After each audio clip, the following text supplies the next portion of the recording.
예수 그리스도께서 우리를 위하여 생명을 내어 주셨습니다. 그러면 우리는 어떻게 살아야 합니까? 고린도전서 6장 19절 20절 함께 읽습니다. 너희는 너희 자신의 것이 아니라 값으로 산 것이 되었으니 그런즉 너희 몸으로 하나님께 영광을 돌리라. 하나님께서 우리를 구원해 주실 때 어떤 조건을 따져서 자격이 되어서 구원하신 것이 아닙니다. 전적으로 은혜입니다. 그런데 그 은혜를 받은 사람은 다르게 살 책임이 있습니다. 은혜가 무엇인가? 많은 학자들이 연구했는데요. 이 탁월한 바울 신학자 존 바클레이가 최근에 낸 책에 이런 내용이 나옵니다. God's grace is unconditioned, but not unconditional. 이 미묘한 단어의 차이를 그대로 옮기기는 쉽지 않지만 하나님의 은혜는 아무런 조건 없이 주어지지만 기대가 없는 것은 아니다라고 풀 수 있습니다. 하나님의 은혜는 선물입니다. 이 선물은 조건 없이 자격 없는 이에게 주어지지만 그 선물에 따르는 기대가 있습니다. 이만큼 선물을 받았으니 너도 선물해, 되갚아, 이런 말이 아니에요.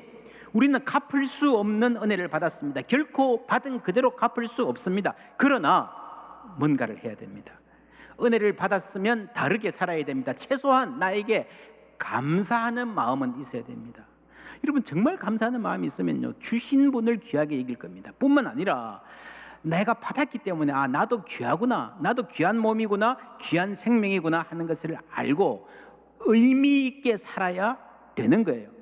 이집트에서 노예 생활을 하던 히브리인들이 어떤 조건을 떠나서 어떤 자격과 관계없이 하나님이 해방시켜 주셨습니다. 전적으로 하나님의 은혜입니다. 내가 애굽 사람에게 어떻게 행하였음과 내가 어떻게 독수리 날개로 너희를 업어 내게로 인도하였음을 너희가 보았느니라. 인도라는 말이 나오죠.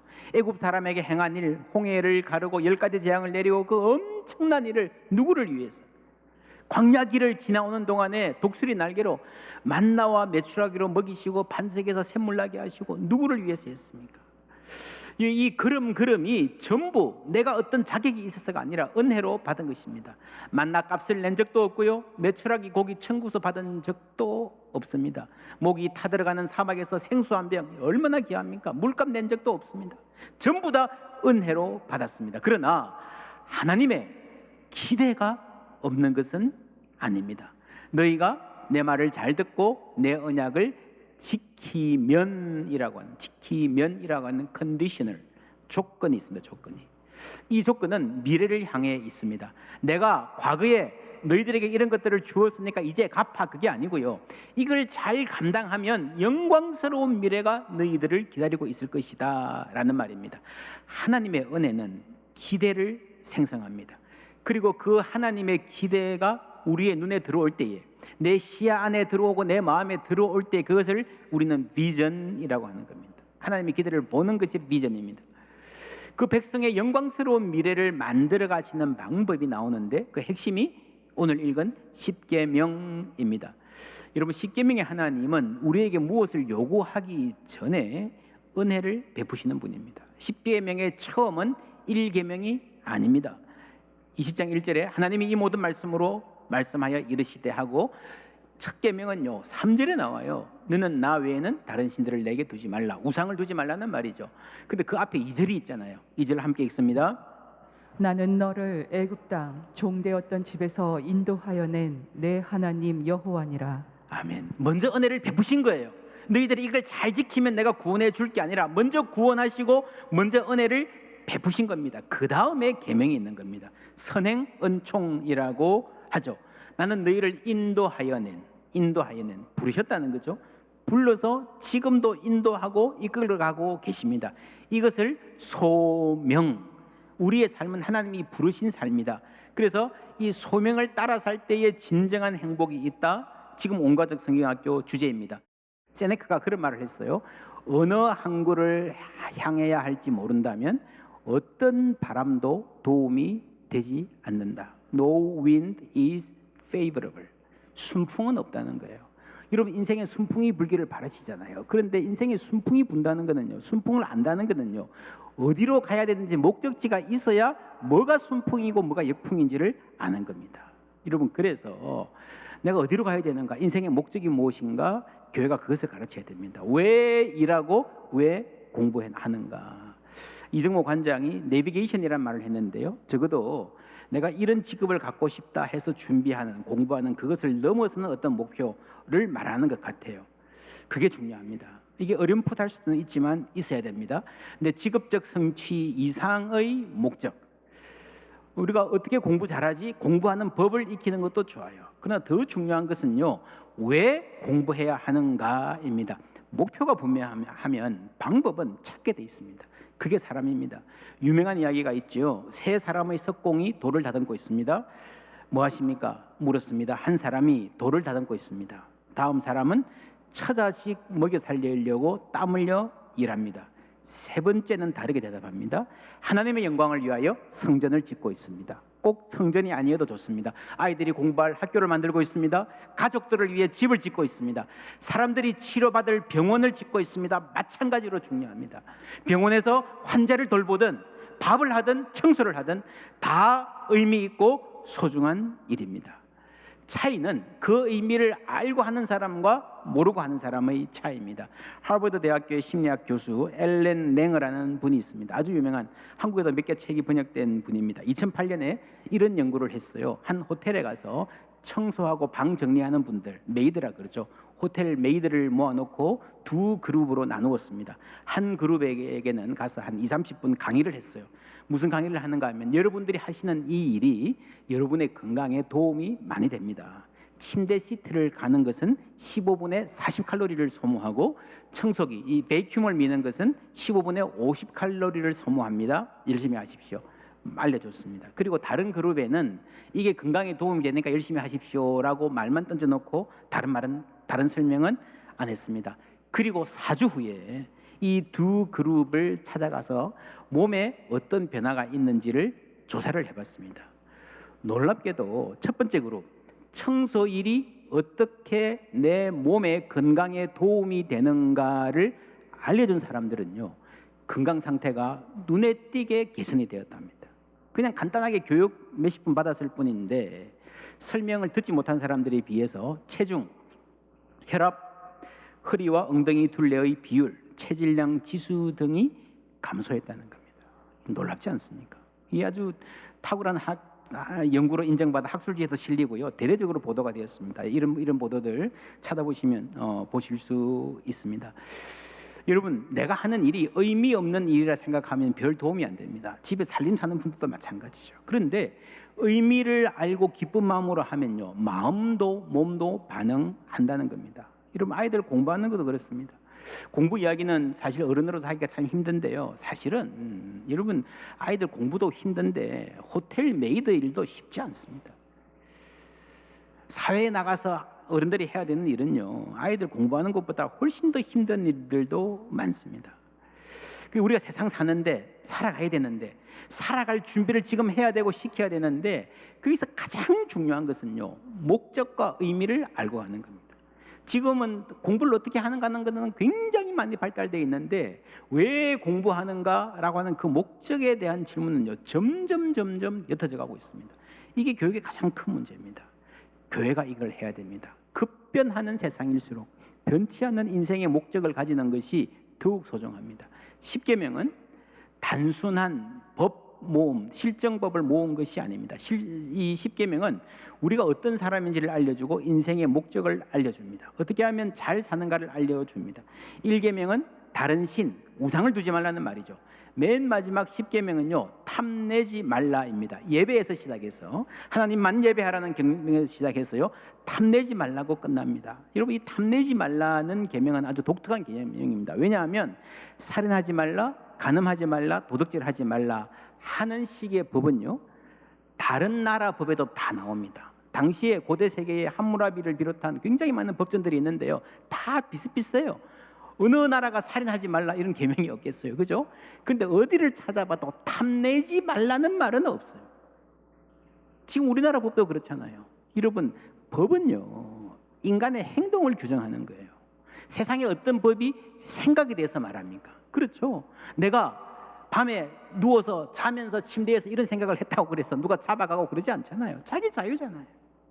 근데 하나님은 생각에 대해서 아주 중요하게 말합니다. 무슨 말인가 하면 이 십계명은 단순한 행동을 규제하기 위한 법이 아니라는 거예요. 내가 누구인지를 알려주고 인생의 의미와 목적이 무엇인지를 보여주는 말씀이라는 겁니다. 너희들은 내 백성이다. 너희들에게는 영광스러운 사명이 있다라고 말씀하세요. 그런데 여러분, 평생 노예로 살던 사람이, 노예 취급 당하고 살던 사람들이 이 말을 듣고 마음에 새기기가 쉬웠을까요? 쉽지 않았을 거예요. 이때까지 일을 했어요. 열심히 했어요. 그러나 채찍이 두려워서, 안 하면 굶으니까 그냥 한 거예요. 노예로 살았어요. 오늘날에는 어떻습니까? 오늘날의 청소년들 왜 공부합니까? 인생의 의미와 목적을 찾기 이전에 당장 밀려드는 성적의 압박이 너무 심하고, 뒤처지면 안 되나 하는 불안이 너무 심하고, 부모의 눈초리가 때로는 무섭고요. 그러니까 이게 자유롭게 자기 인생의 목적을 설계하고 꿈꾸기가 참으로 어려운 시대를 살고 있습니다. 어른들은 어떻습니까? 여러분, 일하는 목적이 무엇입니까? 정말 내가 목적을 갖고 풍성한 마음으로 열심히 그냥 신나는 마음으로 출근하는 분도 혹 있겠지만, 그냥 끌려가듯이, 그렇죠? 그렇게 일하러 가는, 그래서 겨우겨우 버티는 분들 많지 않습니까? 여러분, 내가 내 인생의 주인으로 살기 대단히 힘든 시대입니다. 여러분, 이 십계명은요, 우상을 두지 말라, 하나님을 섬기면서 그 안에서 내가 내 인생으로 이 주인으로 사는 거룩하고 멋진 삶을 말하는 거예요. 1계명이 우상을 두지 말라 그랬고요, 10계명이 탐내지 말라 그랬는데, 신약에 가면요, 탐심이 우상 숭배라는 말이 나옵니다. 이 짧은 말씀은 10계명 전체를, 처음과 끝을 전부 다를 요약한 말씀이라 할 수 있어요. 탐심은 우상 숭배입니다. 무슨 말입니까? 탐심, 욕망, 내가 섬기지 말 것을 섬기고 거기에 매여 사는 문제라는 거예요. 여러분, 어떤 물건을 가지고 싶은 마음이 있을 수는 있어요. 괜찮아요. 그런데 너무너무 갖고 싶어요. 꿈에도 생각나고요. 그게 없으면 그냥 내 인생에 의미가 없는 것 같아. 그냥 그래서 무리해서 그냥 손에 넣으려고 해요. 그게 내 삶 전체를 장악합니다. 어떤 사람은 성공을 향해서 그 성공이 내 열등감을 치유해 줄 수 있지를 생각하고 달려갑니다. 그것도 안 되면 요즘 아이들 연예인들 붙잡고 막 그러잖아요. 요즘 그래서 연예인들 중에 최고 인기 있는 연예인들을 뭐라 그러죠? 아이돌. 아이돌이 무슨 말인지 아십니까? 그게 우상이란 말이에요. 우상. 우리 아이들한테 연예인 좋아하지 말라는 게 아니고, 모든 게 우상이 될 수 있다는 말이에요. 돈도 우상이 될 수 있고요. 그래서 이 욕망이 문제입니다. 내가 내 인생을 스스로 복된 인생을 살지 못하게 하는 게 내 속에 있는 탐심이고 욕망이라는 거예요. 도둑질, 살인, 간음 다 이 욕망에서 나옵니다. 그런데 그 원인을 따져 올라가면요, 제1계명까지 가는 거예요. 우상이라는 거예요. 하나님 아니고 다른 것을 섬기기 때문에 우상은 내 욕망을 투사한 것입니다. 섬긴다는 말은 무슨 말이에요? 그 노예로 살아간다는 말입니다. 욕망이 명령하면 꼼짝하지 말고 그냥 그 길에 살아야 되는 노예가 되어 있단 말이에요. 하나님은 이 노예됨의 상태에서 우리를 해방하신 줄 믿습니다. 그리고 우리가 자유인으로 살기를 원하시는 거예요. 이 10계명을 포함한 계명들을 다 선포하시고 나서 백성들의 의향을 물으십니다. 24장 3절 함께 읽습니다. 모세가 와서 여호와의 모든 말씀과 그의 모든 율례를 백성에게 전하매 그들이 한 소리로 응답하여 이르되 여호와께서 말씀하신 모든 것을 우리가 준행하리이다. 아멘. 물어봤죠. 어떻게 할 거냐. 여러분, 이것은 출애굽기에서 굉장히 중요한 대목입니다. 10계명은 하나님께서 일방적으로 강요하신 게 아니에요. 내가 너희를 해방시켜 줬으니까 너희는 내 말 듣고 살아야 돼, 꼼짝 마, 그게 아니라는 거죠. 백성들에게 선택할 수 있는 자유를 주셨어요. 펼쳐놓고 어떻게 할래? 물어봤어요. 너 할 수 있는 자유도 주셨다는 거죠. 예를 들면 내가 어떤 학생이 있어가지고요, 장학금을 줬어요. 괜찮은 아이인데 도저히 공부할 수 있는 상황이 아니어서 등록금 대주고 생활비도 보태주고 가끔씩 밥도 사주고 옷도 사주고요, 기분 전환하라고 여행도 시켜주고 그렇게 지원했어요. 그러면 여러분, 준 사람 입장에서 그 아이가 잘 되기를 바라는 것은 당연한 거예요. 그렇죠? 내가 할 일 다 했으니까, 내가 많이 줬으니까 네가 어떻게 되든 상관없어, 그렇게 끊어지지가 않습니다. 여러분, 사랑을 베풀면요, 사람이 기울어집니다. 그쪽으로 향하게 되어 있어요. 여러분 다 알고 계실 겁니다. 낳은 정보다 기른 정이다. 그렇죠? 아이 낳아놓고요, 혈육의 정이라는 것도 한 번도 안 본 사람하고 남의 아이라도 붙잡고 기르면요, 내가 이미 사랑을 쏟았기 때문에 더 사랑하게 되는 거예요. 잊을 수 없고 놓을 수 없는 거예요. 잘못되기를 바라지 않는 거예요. 하나님은 우리를 위해서 아들을 주시기까지 사랑하셨기 때문에 그 마음으로 우리가 잘 되기를 간절히 바라시는 줄 믿습니다. 하나님은 우리가 잘 되기를 바라세요. 옆에 분에게 한번 인사해 주시겠습니까? 하나님은 우리가 잘 되기를 바라십니다. 할렐루야. 믿습니까? 그러면 순종할 수 있어요. 내가 좀 이해가 안 돼도요, 하나님이 내가 잘 되기를 바라시는 분이야 하면 하나님 믿고 따라가고 순종할 수 있어요. 그런 사람이 하나님의 목적을 이루며 살아가는 거예요. 하나님은 출애굽 시켜놓고 내가 너희들 해방시켜줬으니까 꼼짝 말고 이제부터 내 시키는 대로 해, 그게 아니라 그 독재자를 바로에서 야훼로 체인지하는 게 아니라 하나님은 계명을 주시고요, 알아듣게 말씀하시고요, 응답할 수 있도록 길을 열어주십니다. 강제하지 않으십니다. 제시를 하시고요, 백성들이 자신의 입으로 고백하게 하는 겁니다. 내가 너에게 장학금 주었으니까. 여러분, 세상에는 그렇습니다. 정부나 회사에서 장학금을 받으면요, 딴 데로 못 갑니다. 딴 데로 가면 어떻게 해야 됩니까? 여러분 아십니까? 뭐 학생들은 그거를 토해낸다 그러죠. 딱 갚아야 딴 데로 갈 수 있습니다. 하나님은 그렇지 않습니다. 가려면 가라. 가도 괜찮다. 이미 자유를 주셨어요. 그리고 우리가 자유로 하나님을 선택할 수 있도록.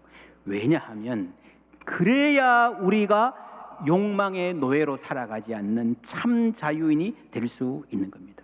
이 자유는 내 마음대로 사는 게 아니고요, 하나님이 주신 그 목표를 향해서 내가 내 발로 걸어가는 삶, 그게 해방된 삶이라는 거예요. 이 목표 안에서 우리가 일도 하고 공부하는 겁니다.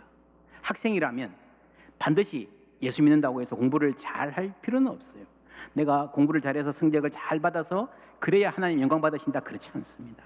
그러나 공부하는 것이 지금의 내 일이면 열심히 하는 것은 필요합니다. 그렇잖아요, 그죠? 만약 앞으로 세상이 많이 바뀌어서 지금 내가 익힌 지식 그 자체로는 별로 쓸모 없어진다 하더라도 지금 열심히 공부하는 것은 헛되지 않습니다. 여러분, 청소년 때 열심히 공부하는 것은요, 정신의 근육을 만드는 것과 같습니다. 시대가 바뀌어서 새로운 것을 배워야 할 시대가 온다 하더라도 여러분, 지금 형성한 근육으로 그때를 살아가는 거예요. 또 하나 중요한 것은 창의성입니다. 2018년에 한국을 이끌어갈 미래 리더라고 생각되는 100인에게 설문조사를 해봤습니다. 미래 세대에 뭐가 가장 중요한가? 가장 중요한 것 두 개가 창의성과 인성이에요. 학교 성적보다 이게 더 중요할 거다. 그리고 융합, 복합 능력, 그리고 협업, 다른 사람과 함께 일하는 능력, 커뮤니케이션 능력, 그리고 유연성입니다. 사고가 경직되어 있지 않고 새로운 것을 받아들일 수 있는, 남의 의견을 들을 수 있는 유연성이죠. 창의성이 가장 중요한데요, 여러분, 창의성이라는 데 대해서 오해가 있습니다. 아무도 생각하지 못한 기발한 것, 아이디어를 짠 하고 가져내 오는 게 창의성이다. 그렇지 않습니다. 여러분, 그러다가 망할 수 있습니다. 사업도 뭐 기발하려고 그러다가 망한 사람 얼마나 많아요. 여러분, 성경에서는요, 해 아래 새 것이 없다고 했습니다. 무로부터의 창조, 완전한 새로움은요, 하나님께만 있는 거예요. 우리가 창조적이라고 하는 거는요, 조금 다른 거예요. 조금 다르면 그게 창조적인 거예요. 이 창의성은 기존의 것들을 새로운 방식으로 연결할 때 생깁니다. 창의성은 기존의 것들을 새로운 방식으로 연결할 때 생긴다. 누가 한 말인지 아십니까? 예, 이 사람 스티브 잡스가 한 말입니다. 아이폰, 스마트폰. 여러분, 21년 전 세기 말 1999년, 2000년 요 할 때만 하더라도요, 스마트폰이라는 게 세상에 존재하지 않았습니다. 이 사람이 처음 만들었죠. 엄청난 혁신을 가져온 사람입니다. 이분의 말 중에 My story is about connecting the dots. 나의 삶은, 나의 이야기는 점들을 연결시키는 겁니다. 연결시키는 겁니다. 요것과 요것이 연결될 줄은 사람들이 생각을 못했는데 연결시킨 사람, 혹은 사람들이 연결하던 거하고 다른 방식으로 바라보고 다른 방식으로 연결시킬 줄 아는 사람이 창조적인 사람이라는 거예요. 스티브 잡스는 대학을 졸업 못했습니다. 입양됐었는데 입양 부모가 너무 가난해가지고요, 나를 대학을 보내줬는데 가만히 보니까 내가 대학 졸업하기까지 그냥 뭉개고 있으면 우리 부모님 삶이 거들나겠다. 그래서 한 학기만 다니고 자퇴합니다. 근데 그때 한 학기 다닐 때에 청강한 과목 중에 캘리그라피, 이 글씨체를 연구하는 과목이 있었대요. 수십 년이 지나서 아이폰을 만들 때 이 캘리그라피 과목에서 들었던 것들이 굉장히 도움이 되었다라고 말합니다. 여러분, 창의성은 연결해서 옵니다. 이 글씨체를, 특별히 옛날 글씨체를요 연구하는 이거하고 이 전자기기 만드는 게 연결될 줄 누가 알았겠습니까? 이게 다른 분야 같은데 연결을 해보니까 희한하게 새로운 게 생기는 거예요. 의미 있는 게 생기는 거예요. 성경에도 이런 이야기가 많습니다. 다윗은 이스라엘 역사에 출중한 장군이고 군사 전략가였습니다. 군사 훈련을 어떻게 받았을까요? 골리앗 앞에 나설 때에 물맷돌 던지는 실력 어디서 익혔습니까? 목동으로서 일했잖아요. 목동으로 자신이 맡은 일을 열심히 감당하는 이거하고 전사로서 나라를 구하는 일이 연결될 줄 누가 알았습니까? 여러분, 내가 맡은 작은 일을 성실히 감당하는 사람에게 생기는 근력과 지혜가 있습니다. 하나님이 그걸 사용하시는 거예요. 그게 우리가 살아있는 삶입니다. 모세도 그렇습니다. 이집트의 왕자로 40년을 살았잖아요. 무슨 교육을 받았을 것 같습니까? 왕실의 교육을 받았죠. 그러다가 순간의 실수로 쫓겨나가지고 저 광야에 가서 무려 40년을 목동으로 살았습니다. 얼마나 힘들었을까요? 뭐가 힘들어? 그냥 살면 되지. 여러분, 인생에 정말 힘든 것 중에 하나는 지겨운 거예요. 지겨운 거. 그렇죠? 지겨운 거는요, 변화가 없어서 지겹기도 하지만 이게 무슨 의미가 있나 해서 지겨운 거예요. 그 지겨운 시간을 40, 80세까지 보냈어요. 내가 이럴 거면 그때 왜 공부했나? 그 어려운 공부한 시간이 아마 아까웠을 거예요. 그냥 이렇게 목동으로 살다가 초야에 묻혀 죽을 텐데 했을 거예요. 그런데 80세에 하나님이 부르시고요, 수백만 민족을 앞장서서 이끌어야 하는 지도자가 되었어요. 나는 못합니다. 어떻게 제가 이 엄청난 목사로서 나를 보면 당연히 못하죠. 근데 해보니까 돼요. 물론 순간순간 하나님이 지혜를 주셨겠지만 저는 그렇게 생각합니다. 이집트에서 그 엄청난 제국이 어떻게 움직여가는가를 보고 듣고 배운 경험들이 작용을 했을 거예요. 그렇죠? 하나님은 사람을 사용하시지만 그 사람을 준비시킵니다. 준비된 사람을 사용하시는 거예요. 옛날에 다 공부했잖아. 그제서야 의미를 알게 되는 겁니다. 아, 하나님이 그 옛날에 나를 준비시키는 것이 오늘 이렇게 쓰임 받는구나. 하나님은 연결시키는, 그래서 우리가 창조적이 될 수 있도록 만들어 주시는 분입니다. 이것은 우리 모두에게 마찬가지입니다. 우리가 살아온 모든 인생길, 보고 듣고 배우고 경험한 모든 것들 하나님이 사용하실 수 있음을 믿습니다. 이제 우리 모든 교우가 하나님이 나를 부르신 그 소명 앞에서 진지해졌으면 좋겠습니다. 인생이 얼마나 남았다고 생각하든 하나님, 저를 어떻게 사용하시기를 원하십니까? 기도하고 찾아가는, 그래서 소명으로 사는 확실한 행복 다 누리시는 우리 성도님들 되시기를 주님의 이름으로 축원합니다.